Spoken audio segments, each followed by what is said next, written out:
Class 9 physics most repeated question past paper analyse. So guys, आज की इस video के अंदर मैं आपके साथ कुछ ऐसे टॉप रिपीटेड क्वेश्चन शेयर करने लगा हूं जो कि हर साल आने के क्वेश्चन बहुत हाईली चांसेस हैं इनके कि ये हर साल रिपीट हो, क्योंकि कुछ क्वेश्चन ऐसे होते हैं जैसे कि आपको पता है 2080 का फार्मूला जैसे कि आपको पता है 2080 का फार्मूला कि अगर आप 20% काम कर लेते हैं तो उससे आपका 80% काम क्लियर हो जाता है। तो ये समझ लें कि ये जो आज आपके साथ मैं पेपर शेयर करने लगा हूँ ये 20% है जिससे आपका 80% क्वेश्चन पेपर सॉल्व हो जाएगा।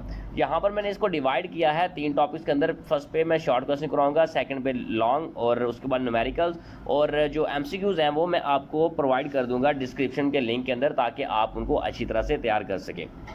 अगर 1 बाय 1 मैं एमसीक्यूज़ करवाने लगूँ तो उनकी तादाद बहुत ज़्यादा है तो आपको प्रॉब्लम होगी उनको तैयार करने में। इसलिए मैंने उनको डिस्क्रिप्शन में दे रखा है। तो शॉर्ट क्वेश्चन इंपॉर्टेंट जो है वो मैंने आपको यहाँ पर लिख के दे रखे हैं। Define physics, differentiate between mass and weight, state Newton law first, write the formula of density, what is Hooke's law, distinguish between scalar and vector quantity, define thermal velocity, what is work in physics, derive formula, state the law of conservation momentum, define power, specific heat capacity, how does thermal conductivity, explain Archimedes law, what is refraction law. So that's the most important question जो कि आपके अगर 100% का paper है तो उनमें से 75% plus आप इन क्वेश्चन को करके ले सकते हैं, क्योंकि that's the main important question of 20% of the 100%। Okay, अगर आपको वीडियो अच्छी लगे तो वीडियो को लाइक ज़रूर कीजिएगा और अपने फ्रेंड्स के साथ भी शेयर कीजिएगा अगर आपको इसमें से थोड़ी सी भी नॉलेज मिले ताकि वो भी बूस्ट कर सके अपने एग्जाम के अंदर।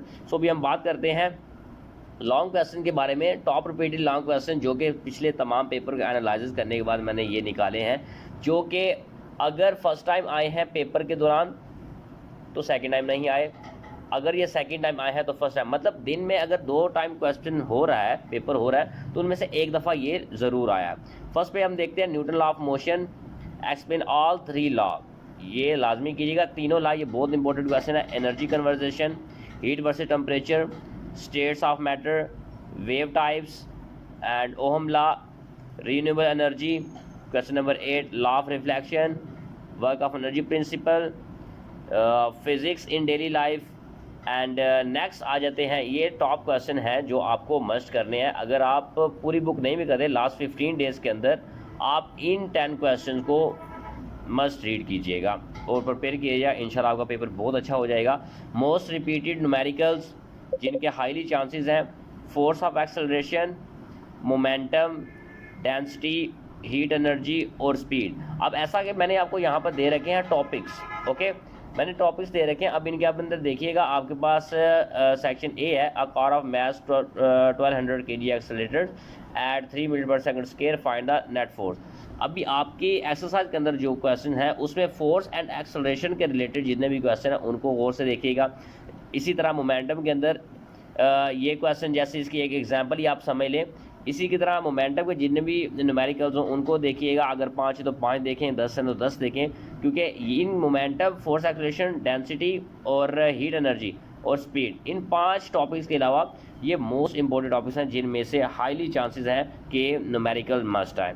ओके, जैसे कि लास्ट में स्पीड है, ट्रेन कवर 550 किलोमीटर इन 5 आवर्स, कन्वर्ट इस स्पीड टू मीटर पर सेकेंड। सो अभी देखें यहाँ पर स्पीड का न्यूमेरिकल है। अब ऐसा भी हो सकता है कि यहाँ पर वो वैल्यूज़ चेंज कर देता है एग्जामिनर, यहाँ पे चेंज कर सकता है और यहाँ पे आपको और वैल्यू दे सकता है। सो फार्मूला बिल्कुल सेम रहेगा, लेकिन ये है कि आपको न्यूमेरिकल स्पीड के रिलेटेड मस्ट याद करने हैं कि स्पीड को फाइंड करने का जो फार्मूला रहता है या टाइम को फाइंड करने में फार्मूला रहता है वो क्या है। ठीक है, तो इस तरह से आप अपने कॉन्सेप्ट को क्लियर करेंगे, ना कि रट्टा लगाएंगे। एक ही क्वेश्चन अगर कर लिया तो उससे ऐसी बात बनने वाली नहीं है।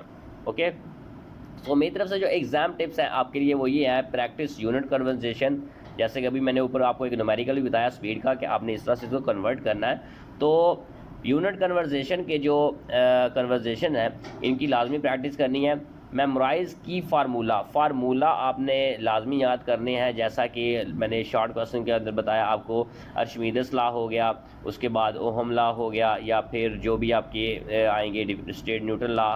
तो इनके जो फार्मूलाज है ना, ये मस्ट कर लीजिएगा, ये मोस्ट इंपॉर्टेंट है। और मे भी हो सकता है आपके ये MCQs में भी इनके चांसेस हाईली रहें। Okay, and draw label diagram for wave and light related question.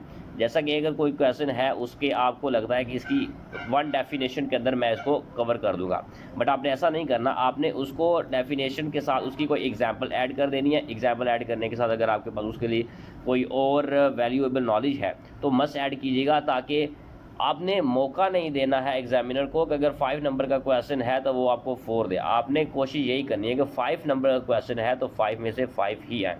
सो वैसे तो आई थिंक 2 या 3 नंबर की होती है डेफिनेशन, तो आप देख लीजिएगा। अगर आप सिर्फ डेफिनेशन लिख रहे हैं, डेफिनेशन के साथ एग्जाम्पल मस्ट ऐड कीजिएगा। So prepare for check revision as your physics paper. So ये आपका पेपर हो गया। अगर आप जो है MCQs में ऐड कर दूंगा आपके डिस्क्रिप्शन लिंक के अंदर, ताकि आप वहां से तैयार कर सकें। सो अगर आपको वीडियो अच्छी लगी हो तो चैनल को सब्सक्राइब करना मत भूलिएगा। होपफुली कि आपका पेपर बहुत अच्छा जाए। Good luck everyone.